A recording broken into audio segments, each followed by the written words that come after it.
So you definitely place a huge emphasis on the many individual vineyard sites that you have and to showcase the subtle differences between them. And yeah. In your case, what are the key criteria to accentuate these minor characteristics? I mean, also in vineyard practices, but also winemaking techniques like spontaneous fermentation, the cautious use of maybe malolactic fermentation, using of big oak barrels. So what are maybe the key components of your recipe to show the terroir as in perfect condition? Yeah, I mean, the key recipe is to respect the land, to be aware that these differences are really true, because if you don't care that the differences, you will blur them during the process of winemaking and picking and so on. So you have to accept that there are differences. So you have to believe in the idea of terroir, which is not clear for everybody. So it was also important for us to discuss that with our growers, and to show them also with tastings and showing the wines. And today, all our growers are aware that they're not producing just grapes from Wachau, but they are working for a Riesling Federspielbruck, and that will be my wine. I'm responsible for this label here that will be served in a good restaurant in New York, whatever. And so this is the starting point. And yeah, then you have to do everything to care about the vineyard and to reach good ripeness, and forget about the very, very old approaches, picking too early. And of course, you have to react nowadays also to changing weather patterns. That's very, very important.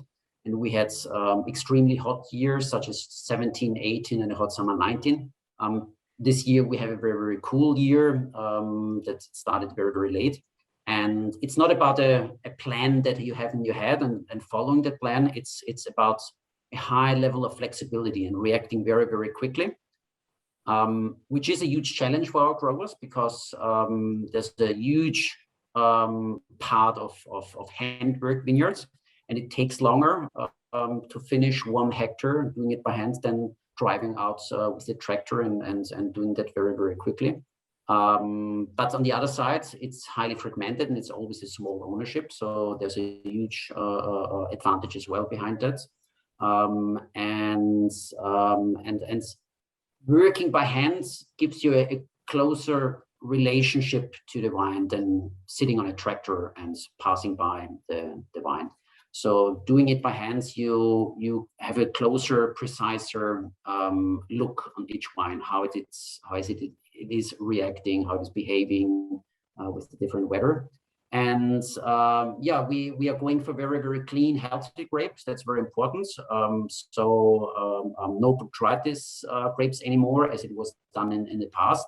So the selection was not something that was clear for everybody, because back in the 70s and 80s, a good wine had a certain intensity, and botrytis helped it. And we have this issue here in Wachau. There's no chaptalization. So this overripeness and dehydration of the berry can compensate or can substitute the lack of chaptalization. But today we are able to bring the grapes to full ripeness without botrytis and without chaptalization. And then in the cellar, it's about gentle winemaking. It's about more or less wine helping and not making it and letting it flow. Of course, you have to know what you're doing. It's not that you lean back and don't care what's happening in the cellar. It's hard work, because in the cellar as well, sometimes you have to react if there are some misflavors, off flavors because of lack of whatever. But it's not this high technique driven approach anymore. And discussing what type of yeast you take. We use partly selected yeast, but then it's about neutral yeasts. We also have our own yeast selection that we selected here from the Wachau, and then we have this as dehydrated yeasts, but it's a local yeast that we use. Otherwise, it's very often so this kind of pied de cuve where we start a ferment and then we use it for other ferments to start. And longer time on the fine lees, later bottling, and that way you also work with lower sulfur levels. And but it's still about a very classic style that we represent. Wachau is a very developed wine region. For wine lovers who taste a lot of wine, they know that there are different handwritings and different philosophies in one area, that you have producers that have more concentrated wines and very bold wines, and others picking maybe a little bit earlier or have leaner wines, more elegant driving wines. But a good quality region allows these different philosophies. You have the same in Burgundy, where Le Perrier is tasting different depending which producer you have. And this certain idea of personal philosophy is I think it's necessary. It's important also for us as wine lovers and wine drinkers. For sure. But at the end of the day, these are the kind of wines I want to drink, what you kind of described, like kind of controlled, let it be.